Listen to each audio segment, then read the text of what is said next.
Hello, my dear students. Beta ji, in our YouTube channel Learning with Aradhna ma'am, today I am going to discuss the topic of president. As we have discussed the powers and functions of president, but in today's topic I am going to discuss the election and impeachment procedure, how to remove. First of all, I want to inform you or tell you that in board exam you will get objective type questions. So be careful for this topic. You may get so many questions from this, and this is very important one. So that's why I am sending you video and uploading the video. So listen me very carefully without wasting time. Let's begin with the topic. First of all, we are going to discuss about the elections of President of India. In our article 54 to 60, that is mentioned about the qualification, election, removal procedure means impeachment about the President of India. Okay. First of all, we will discuss the qualification of Indian. कौन आप या मैं बन सकते हैं president? No. After the age of 35, okay, who has completed the age of 35, and foremost eligibility must be the citizen of India. India का होना चाहिए. Secondly, member qualification of member of Lok Sabha qualified member की, जैसे जो लोकसभा के member की qualification है वो कंप्लीट करे.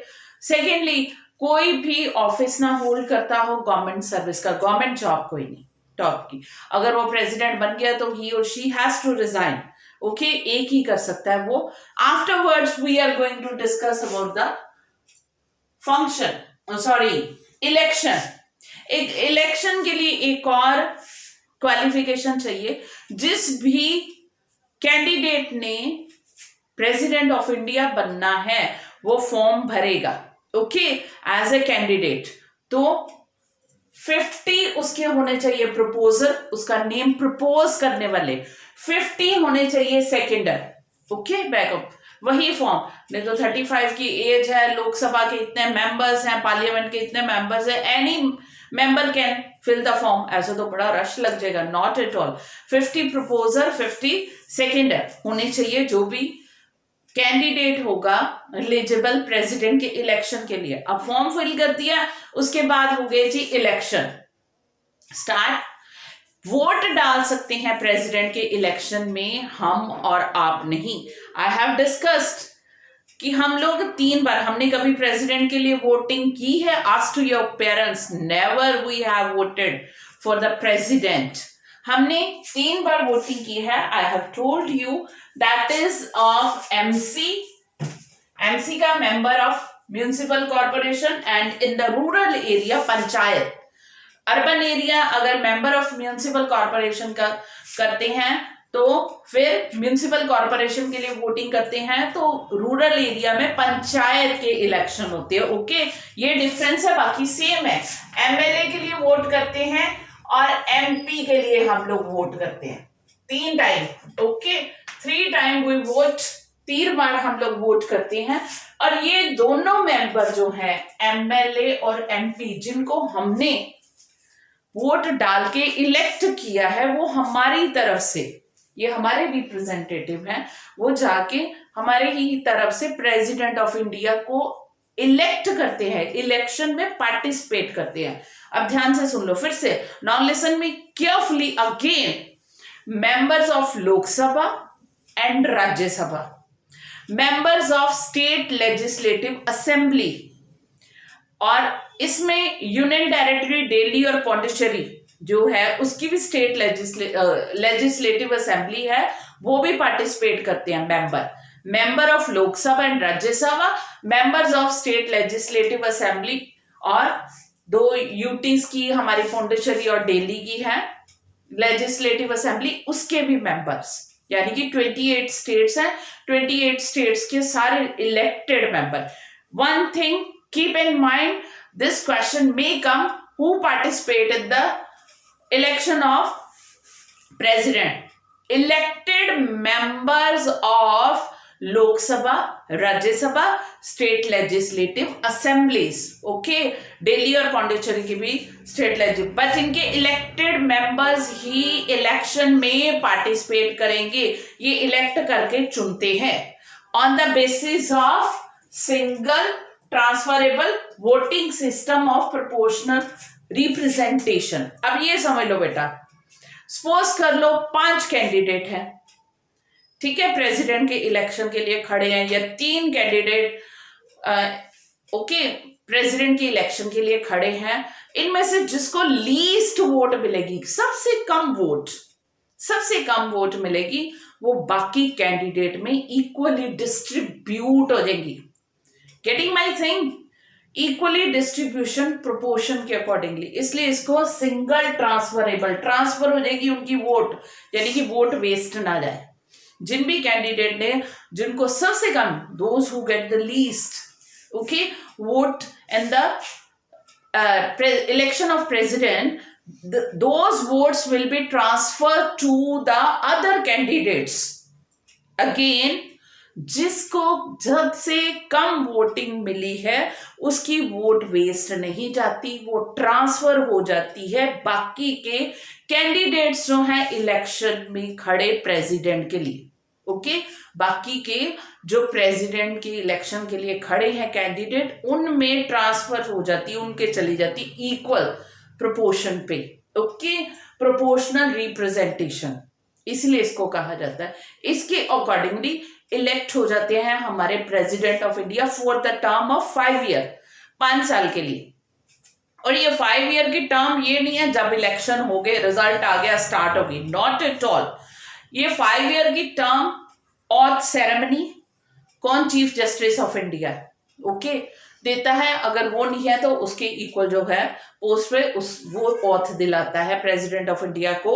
ऑथ लेने के बाद भी नहीं स्टार्ट होती, जब प्रेसिडेंट ऑफ इंडिया ऑफिस में जाता है on the very first day ये टर्म स्टार्ट हो जाती है 5 ईयर की। अब I hope you understood, okay, 5 year की टर्म होगी।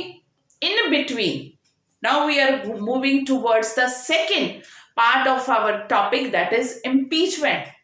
इन बिटवीन प्रेसिडेंट रिजाइन कर देता है, इम्पीचमेंट हो जाती है या डेथ हो जाती है या कुछ हो जाता है, तो वाइस प्रेसिडेंट ऑफ इंडिया संभालता है पूरा, और उसको सेम जो भी फैसिलिटीज है, अलाउंस है, सैलरी है, सेम मिलती है, okay. That is about the election of president of India. Now we are moving towards the second part, impeachment, okay, इसको हटाने का प्रोसेस या प्रोसीजर जो होता है, the procedure to remove the president of India is called the impeachment, okay. How we can impeach the president of India? अगर आप सोचो, it's not a simple, it's quite complicated, okay. That's why till today कोई भी India का president impeach नहीं किया गया, no president of India is impeached till today, okay, that's why the very first thing, basic thing you have to keep in your mind, while election, nominated member do not participate in the election of the president. Nominated members of Lok Sabha, Rajya Sabha means parliament, and state legislative assembly do not participate in the election of the president, but removal में participate कर रहे हैं। Removal जो है that is by all the member of the parliament, not state legislative assemblies. Again and again I am giving stress towards these things in election, parliament, both the houses of parliament and state legislative assembly participate, but only elected members. In removal, no state legislative assembly, only 2 houses of parliament and all the member. अब इसमें आगे nominated में, in this nominated members are also included, okay. You have to keep in mind each and everything, objective type question you may get, okay. And this is very very important topic, that's why I'm giving stress towards these things. You have to pay attention towards this thing also, okay. So ये जो है all the member of the parliament participate करते हैं impeachment में. Impeachment procedure is mentioned in the article 61, okay. Then impeachment resolution can be introduced in either of the house, चाहे लोकसभा में चाहे राज्यसभा में, किसी भी हाउस में हेयर इज इक्वल पावर, दोनों हाउसेस की इक्वल पावर है। जिस भी हाउस में इंट्रोड्यूस हो जाता है that is called the first house. Okay, first house when the resolution is presented, सामने प्रस्ताव पेश होता है तो it should B duly signed by 1/4 of the member of the that house, may be Lok Sabha में भी राज्यसभा। ओके, जब वो 1/4 of the member of total majority जो है वो duly signed by those member and resolution is presented, okay, पेश हो जाता है, introduced in the house. When the resolution is introduced in the house, on the same day informed to the president of India, president of India को inform कर दिया जाता है कि आपके अगेंस्ट impeachment resolution introduce हो चुका है and you have 14 days, आपके पास 14 डेज हैं to prove yourself innocent. Okay, अपने आप को इनोसेंट या कुछ भी कन्विंस करना चाहते हो किसी तरह से, पार्लियामेंट को कन्विंस कीजिए 14 days. But if within 14 days president is not successful, is not succeed to prove himself innocent, then resolution is presented in the house and if it is passed by 2/3 majority of the member from that house. I have told you कि चाहे लोकसभा चाहे राज्यसभा किसी भी house में ये introduce हो सकता है रेजोल्यूशन, बट जिस भी हाउस में इंट्रोड्यूस होगा ये फर्स्ट हाउस होगा। अगर वो फर्स्ट हाउस उसको पास कर देता है 2/3 मेजोरिटी से, then it move to the second house. Okay, move to the second house, और रेजोल्यूशन जो है ये भी सेकेंड हाउस के द्वारा